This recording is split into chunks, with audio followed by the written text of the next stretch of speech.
اگر آپ کو لگتا ہے کہ کوئی شخص بڑا ڈھیٹ ہے، آپ کی بات کو نہیں سنتا، آپ اسے پیار سے بھی سمجھاتے ہیں، اس پر عملیات بھی کرتے ہیں، وظائف بھی پڑھتے ہیں، لیکن اس شخص پر کوئی اثر نہیں ہوتا، اس کی عقل، اس کا غرور و تکبر ویسے کا ویسا ہے، اور آپ اسے اپنی محبت میں گرفتار کرنا چاہتے ہیں، اسے اپنی محبت میں ڈھانا چاہتے ہیں، گرانا چاہتے ہیں، اور آپ چاہتے ہیں کوئی ایسا معجزہ ہو جائے کہ وہ شخص آپ سے محبت کرنے لگے، وہ اپنی عقل کو چھوڑ کر آپ کی محبت میں گرفتار ہو جائے، تو آج کا وظیفہ صرف آپ کے لیے ہے۔ میں کہتا ہوں اس وظیفے سے طاقتور وظیفہ کوئی نہیں ہے۔ اگر دوسرا انسان آپ کے اشاروں پر نہ ناچے تو مجھے عامل مت کہیے گا۔ یہ حروف مقطعات کا صرف ایک لفظ کا بے انتہا طاقتور وظیفہ ہے۔ حروف مقطعات وہ حروف، وہ الفاظ جو کہ قرآن مجید فرقان حمید میں سے لیے گئے ہیں۔ کسی نہ کسی صورت کا آغاز ان الفاظ سے ہو رہا ہے۔ یہ وہ الفاظ ہیں جن کے بارے میں علماء اکرام، صوفے اکرام، بزرگان دین، عامل حضرات کا کہنا ہے کہ ان کا مطلب اللہ کے سوا کوئی نہیں جانتا، لیکن اگر آپ ساری دنیا کو ایک طرف رکھ دیں اور ان الفاظ کی طاقت کو ایک طرف رکھ دیں تو میں کہتا ہوں ان کی طاقت سب سے زیادہ ہے۔ اس کی مثال یوں دے رہا ہوں کہ اگر ایک پہاڑ کو آپ گرانا چاہتے ہیں تو انشاءاللہ اگر آپ کی نیت اچھی ہے تو آپ اس وظیفے کی برکت سے اس کو بھی گرا دیں گے۔ تو انسان کا دل تو بہت چھوٹا سا ہے، آپ اس کو آسانی سے نرم کر سکتے ہیں، اسے اپنی محبت میں بے چین کر سکتے ہیں، بے قرار کر سکتے ہیں۔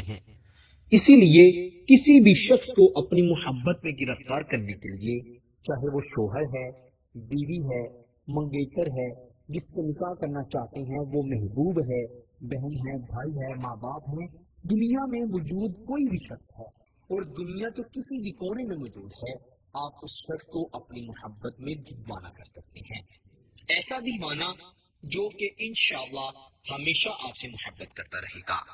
بہنیں ہیں، بھائی ہیں، گھروں میں بدسلوکیاں، نا اتفاقیاں ہیں، درمیان میں محبت نہیں ہے، تو انشاءاللہ اس ایک لفظ سے آپ ہر قسم کی رنجش کو، نفرت کو، ایک دوسرے کے ساتھ بدسلوکی، بد اخلاقی کو ختم کر سکتی ہیں۔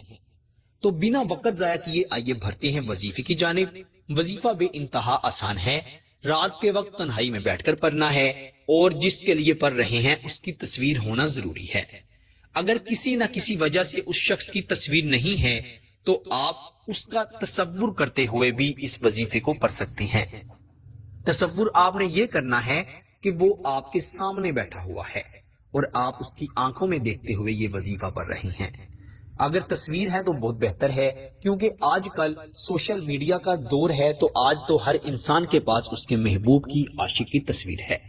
آپ نے اس کی تصویر کو اگر موبائل میں نکالنا ہے تو موبائل لائٹ کی سیٹنگ میں جا کر اس کی ٹائمنگ کو بڑھا دینا ہے، تاکہ وظیفے کے دوران آپ کے موبائل کی لائٹ بند نہ ہو اور محبوب کی تصویر آپ کے آنکھوں سے دور نہ جائے۔ آپ نے اچھی طرح وضو کر کے پھر اس وظیفے کو پڑھنا ہے۔ خواتین اپنے خاص دنوں میں یہ وظیفہ ہرگز مت پڑھیں، فائدہ نہیں ہوگا۔ وہ لوگ جو مجھ سے رابطہ کرتے ہیں، اور معافی چاہتا ہوں، میں کسی نہ کسی وجہ سے کوئی نہ کوئی دوست، کوئی نہ کوئی بہن رہ جاتی ہے جسے میں اس کے میسج کا جواب نہیں دے سکتا، وہ اس وظیفے کو ضرور سنیں۔ آپ نے اللہ پر یقین رکھتے ہوئے اور محبوب کی تصویر کو نکال کر اس وظیفے کو پڑھنا ہے، اپنی آنکھ جھپکے بغیر۔ آنکھیں کھول کر آپ نے سب سے پہلے تو ایک مرتبہ درود ابراہیم ضرور پڑھنا ہے، جو ہم نماز میں پڑھتے ہیں۔ ایک مرتبہ درود ابراہیم پڑھ کر آنکھ کو جھپکے بغیر، آنکھ کھول کر موبائل میں محبوب کی تصویر دیکھتے ہوئے جلدی جلدی سے 121 مرتبہ الف لام میم صاد، الف لام میم صاد، الف لام میم صاد، 121 مرتبہ آپ نے یہ الفاظ پڑھ لینا ہے۔